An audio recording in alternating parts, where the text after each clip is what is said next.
You have to buy into the fact that you're usually bad at dealing with people. You're not seeing who they are, you're seeing reflections of your own fantasies or projections. You have to admit that you're not good at dealing with people and you need to improve. If you understand that and you want to change and you're motivated to get out of your shell, then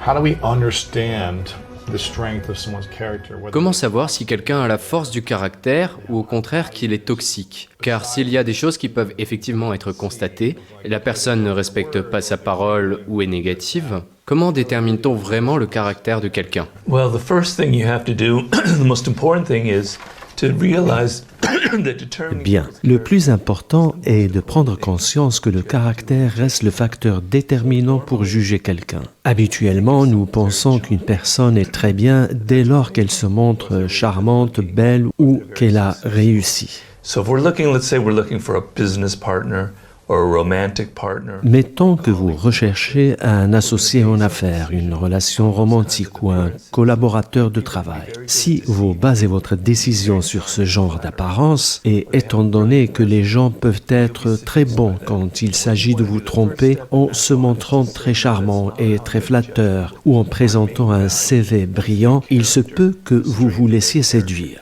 La première étape de cette loi, c'est de dire « ce n'est pas de cette manière que je vais juger les gens ». Ma valeur principale est la force du caractère. Le mot caractère vient du grec « kéros » qui veut dire « sculpter ». Et effectivement, le caractère est quelque chose qui est profondément sculpté en nous. C'est ce qu'est une personne au plus profond d'elle-même. Le caractère crée des schémas comportementaux que la personne ne peut pas contrôler vraiment.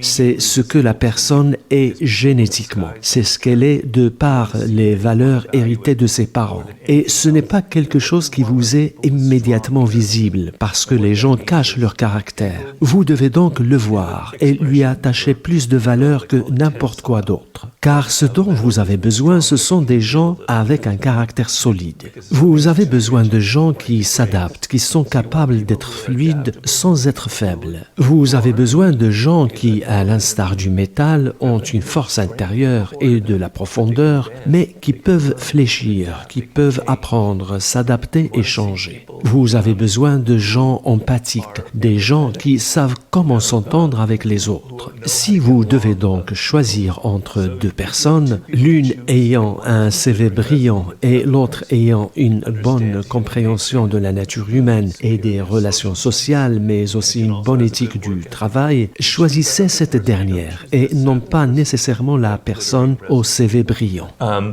And so one of the things you look for are patterns in judging their character. L'une des choses à rechercher chez les gens quand vous voulez juger de leur caractère, c'est leur schéma comportemental. Parce que les gens révèlent leur vrai moi de par leur passé. Ils le révèlent à travers leurs actions, même quand ils essaient de le cacher. Je dis dans ce chapitre donc que personne ne fait jamais quelque chose qu'une seule fois. Mettons par exemple que vous avez un ami qui a parlé dans votre dos et puis après il vous dit « Robert, je ne sais pas ce qui m'a pris, j'en suis désolé, ce sont les circonstances. » Et il est possible que vous le croyez, mais la vérité est que s'il l'a fait une fois, il l'a probablement fait d'autres fois. Quand vous entendez des gens raconter des potins sur d'autres gens, ils finiront par le faire probablement dans votre dos aussi.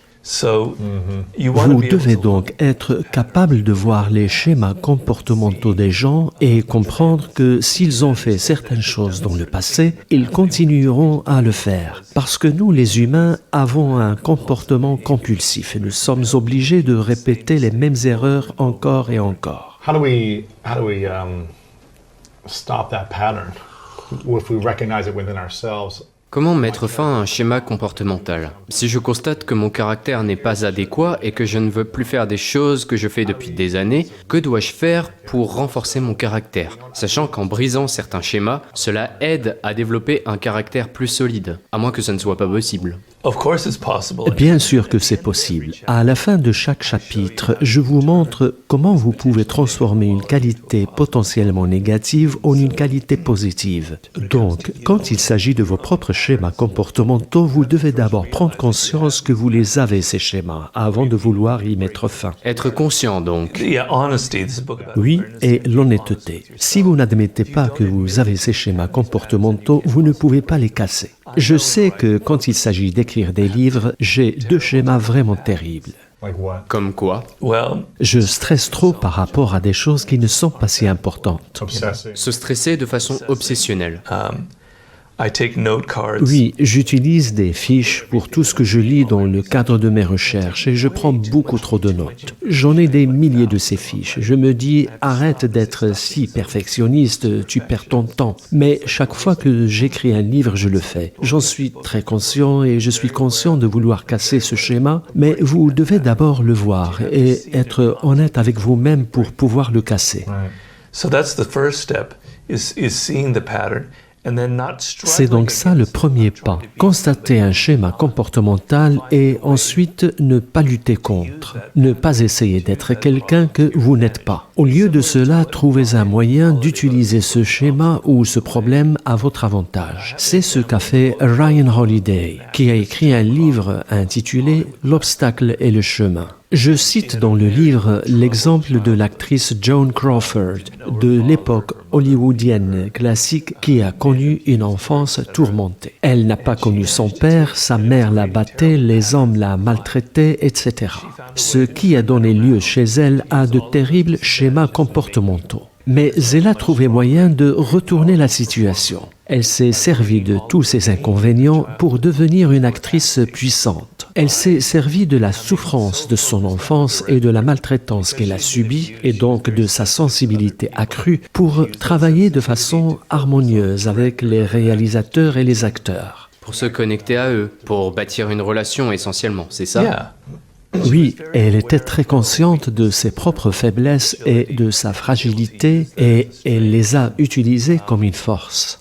Donc, avec les autres gens, ce n'est jamais sans espoir. Il y a, c'est vrai, des gens toxiques qui ne peuvent pas vraiment changer leurs schémas comportementaux car ceux-ci sont trop ancrés en eux. Et nous connaissons tous des gens comme ça. Nous avons tous eu à traiter avec des gens narcissiques qui sont tellement absorbés par eux-mêmes que vous ne pouvez rien faire pour les sauver ou les arracher à leur Like a nombrilisme. near-death experience. À moins qu'ils ne connaissent une expérience de mort imminente ou un éveil spirituel soudain ou qu'ils tombent malades ou je ne sais quoi encore. You're right, that happens. Vous avez raison, ça peut arriver. Sometimes. Des fois. Mais vous devez être honnête et reconnaître aussi, il ne faut pas être naïf, qu'il y a des gens dans ce monde qui sont toxiques, dangereux, des gens qui peuvent ruiner votre vie. Il suffit que vous recrutiez la mauvaise personne. J'ai eu dans mes consultations beaucoup de gens qui ont recruté un associé qui a fini par leur prendre leur affaire. C'est un scénario très répandu. Il ne faut pas être naïf. Il faut savoir reconnaître les gens toxiques. Et souvent, il vaut mieux ne pas essayer de les changer, car vous risquez alors de vous enchevêtrer dans leur drame. And it's just never. Et rien n'en sortira.